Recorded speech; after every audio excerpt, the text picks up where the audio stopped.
No matter the challenges our island faces, God has not forgotten Jamaica. From Kingston to Montego Bay, His love and mercy still cover our land. This short message reminds every Jamaican to hold on, pray, and believe that better days are ahead. People of Jamaica, listen, no matter what's happening around us, God has not forgotten this island. From the hills of St. Andrew to the coasts of Montego Bay, from the streets of Kingston to the valleys of St. Elizabeth, His eyes are still upon this land. We've faced many storms, economic struggles, violence, corruption, and heartbreak, but Jamaica has always been a people of resilience. The same God who brought us through slavery, hurricanes, and hardship will not abandon us now.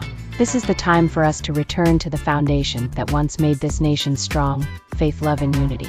We can't wait on politicians or systems to fix everything. Change begins in us. In every home, every community, every heart that chooses to pray instead of curse, to build instead of destroy, to love instead of hate. The Bible says in 2 Chronicles 7:14, "If my people, who are called by my name, will humble themselves and pray, and seek my face, and turn from their wicked ways, then will I hear from heaven and will forgive their sin, and heal their land." Jamaica, this is our call. God is ready to heal our land, but He's waiting for our hearts to turn back to Him.